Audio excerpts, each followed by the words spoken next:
Hello Technolovers, meski memiliki nama yang sama, Papua dan Papua Nugini pada dasarnya adalah dua wilayah yang sangat berbeda. Perbedaan Papua Nugini dan Papua cukup beragam, mulai dari sejarah hingga bahasa yang digunakan ternyata juga berbeda. Penasaran apa saja perbedaan dari keduanya? Yuk kita bahas berikut ini.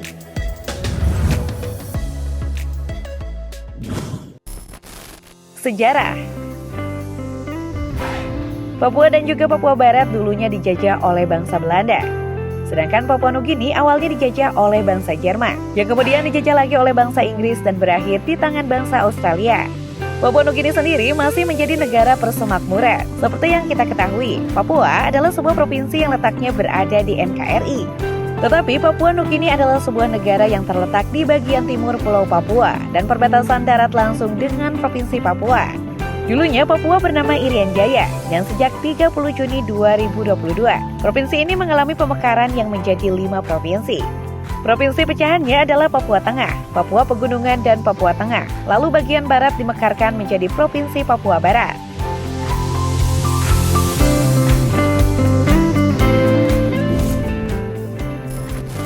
Sistem pemerintahan. Berdasarkan sistem pemerintahan sebagai salah satu provinsi di Indonesia, Papua mengikuti sistem pemerintahan tanah air, yakni presidensial dengan bentuk republik. Sementara untuk Papua Nugini menganut asas monarki absolut alias kerajaan mutlak, yang dimana negara tetangga ini mengakui Raja Inggris sebagai kepala negara. Sementara pimpinan negaranya yaitu Gubernur Jenderal dengan kepala pemerintahan Perdana Menteri. Wah, unik ya!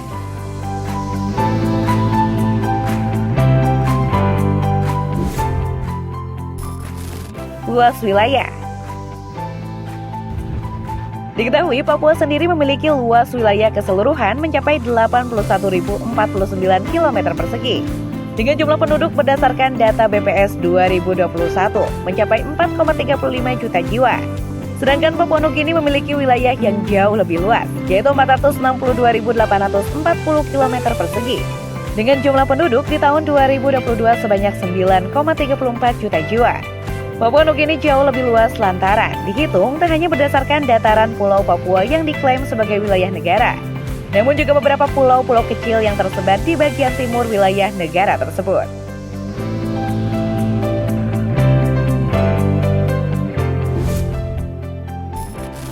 Pendidikan.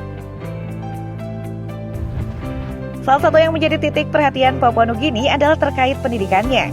Di negara ini sebenarnya masih banyak yang buta aksara. Meski seperti itu, pemerintah Papua Nugini terus mengupayakan pendidikan yang layak bagi anak-anak. Terbukti dari banyaknya sekolah yang dikelola oleh gereja. Bahkan di negara ini terdapat 500 sekolah gereja, yang salah satunya adalah Luther Injil Papua Nugini. Di Papua Nugini juga terdapat 6 universitas yang terpisah dari lembaga-lembaga pendidikan lainnya. 2 universitas yang didirikan lainnya adalah Universitas Papua Nugini yang berbasis di distrik Ibu Kota Nasional, dan Universitas Teknologi Papua Nugini yang berbasis di luar Lae di Provinsi Morobe. Sedangkan di Papua sendiri terdapat peningkatan yang cukup signifikan jika dibandingkan dengan Papua Nugini. Ini terbukti berbagai program pendidikan dilakukan, mulai dari beasiswa dan juga program lain yang diharapkan bisa menjadi ruang peningkatan pendidikan di Papua.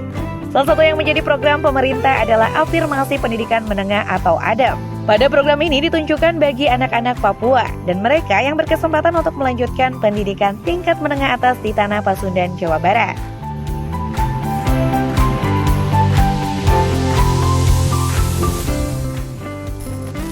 Transportasi. Berbeda dengan Papua yang masih bisa merasakan rasanya naik pesawat subsidi untuk terbang ke pelosok-pelosok yang ada di Indonesia. Sedangkan di Papua Nugini sendiri hal tersebut tidak berlaku dan diketahui harga tiketnya juga terbilang mahal. Diketahui untuk jarak antara Papua Nugini dan Jayapura sebenarnya hanya terpaut 46 menit. Namun untuk menempuh kedua ibu kota yang negara hingga saat ini belum ada penerbangan langsung, itu pun hanya ada 2 penerbangan setiap minggunya. Jadi belum bisa dipastikan ya gengs jika membeli tiket akan berangkat lebih cepat. Kenapa bisa begitu ya? Hal ini terjadi karena Papua Nugini masih sangat memegang erat sistem kekeluargaan. Jadi mereka yang mempunyai hubungan kekeluargaan dengan bandara akan didahulukan keberangkatannya. Dan jika beli tiket, jangan terlalu berharap butuh waktu lama untuk bisa melakukan perjalanan udara. Wah, gimana ceritanya tuh? Kebijakan ini memang dianggap hal yang lumrah-lumrah saja. Bahkan tidak ada penumpang yang komplain soal keterlambatan mereka untuk berangkat. Ini karena tiket yang dipesan juga tidak akan hangus.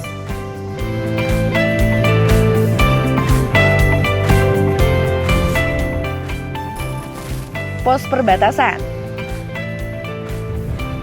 Di ujung timur Indonesia berdiri pos lintas batas negara atau PLBN terpadu Skau di distrik Muara Tami. PLBN Skau ini merupakan salah satu yang membatasi wilayah antara Papua dan Papua Nugini. Bentuk PLBN Skau nampak megah menjulang. Desain gedung PLBN Skau ini mengusung budaya lokal Papua dengan mengadaptasi bentuk bangunan khas rumah tangga. Penggunaan ornamen lokal serta penerapan prinsip-prinsip bangunan hijau atau green building. Bila datang dari arah Papua Nugini, pertama-tama kita akan melihat gerbang perbatasan Indonesia yang berdiri tinggi yang dilengkapi dengan 2 pagar besar. Selain tinggi, warna gerbang juga cukup mencolok. Warnanya merah putih, menyerupai warna bendera Indonesia. Dan di bagian tengah ada logo Garuda yang cukup besar. Sementara di kanan dan kiri gerbang dihiasi bendera kebanggaan Ibu Pertiwi. PLBN Skau berdiri di atas lahan dengan luas total mencapai 10,7 hektar. Luas bangunan secara keseluruhan mencapai 7.619 meter persegi yang terbagi dalam beberapa zona. Ketika melewati gerbang, tentara dengan sigap berjaga di tapal batas tersebut. Saat menengok ke kanan ada mercusuar yang menjulang tinggi, lengkap dengan bendera Indonesia berukuran raksasa. Kemudian menengok ke kiri ada pos yang biasa digunakan untuk melakukan pemeriksaan atau angkutan barang bagi warga Papua yang menunggu barang belanjaan dari negara sebelah. Berbeda dengan Skau milik Indonesia, pos perbatasan milik Papua Nugini jauh lebih sederhana. Bahkan di pagar-pagar pos beberapa orang sedang berjualan pakaian yang bertuliskan Papua Nugini. Di bagian pagar juga terdapat tulisan Welcome to Papua New Guinea International Border. Uniknya di sebelah kanan bangunan ini juga terdapat menara jaringan telepon seluler milik Telkomsel yang begitu megah. Menara tersebut adalah milik BUMN pemerintah Indonesia, yang dimana gedung itu berdiri di wilayah Papua Nugini. Tak heran ya kalau jaringan Telkomsel cukup kuat di sana.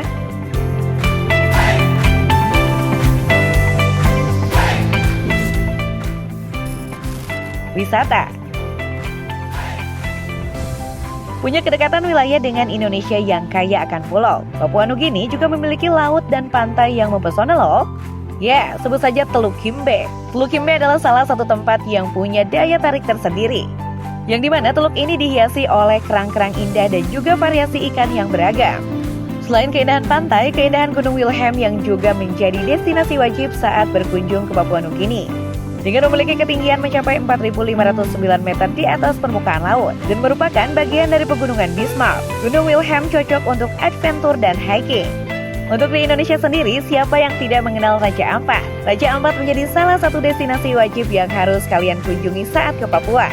Keindahan Raja Ampat dari atas ketinggian memang tidak diragukan lagi, namun keindahan bawah lautnya juga tidak bisa dianggap remeh. Kegiatan menyelam biasanya dilakukan di Raja Ampat adalah salah satu agenda wajib yang tidak boleh untuk dilewatkan. Selain keindahan laut, keindahan Pegunungan Jayawijaya juga menjadi destinasi penting saat berkunjung di provinsi paling timur Indonesia ini. Gunung ini juga dijuluki sebagai atap pelindung Indonesia Kartens Piramid.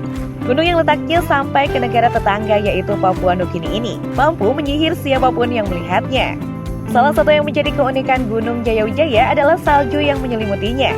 Meski mustahil jika negara kita beriklim tropis ini ada salju, namun Gunung Jayawijaya berhasil membuktikannya.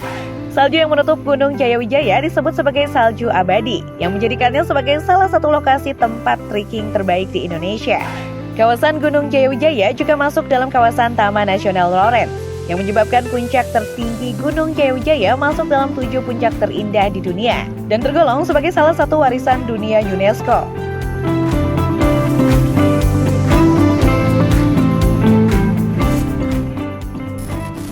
Ibu kota. Setelah membahas seputar sejarah, pendidikan, pos lintas kedua negara ini, serta wisatanya, mungkin dari kalian masih banyak yang mengira Papua adalah provinsi tertinggal. Tapi jangan salah ya gengs, kehidupan di Papua juga hampir sama dengan wilayah yang ada di Indonesia pada umumnya. Bahkan keindahan dan pesona ibu kota Papua yaitu Jayapura begitu memikat di malam hari. Keindahan kota Jayapura bisa dinikmati dari ketinggian. Kemudian perjalanan menuju ibu kota Jayapura bisa ditempuh selama 1 jam dari Bandara Sentani Kabupaten Jayapura. Sementara ibu kota Papua Nugini Port Moresby tampak terlihat gedung-gedung pencakar langit yang dibangun. Namun di balik itu masih banyak permasalahan sosial yang masih belum bisa diatasi dengan baik di kota ini. Bahkan kabarnya Port Moresby diklaim sebagai salah satu kota berbahaya di dunia, seperti banyaknya penyelundupan narkoba, kurangnya polisi sebagai petugas keamanan lahan terbatas, ledakan budaya hingga aspek gender terus mempengaruhi. Masalah lain yang membelit kota ini adalah 60% warganya adalah pengangguran. Pemicunya dikarenakan tingginya angka kriminalitas.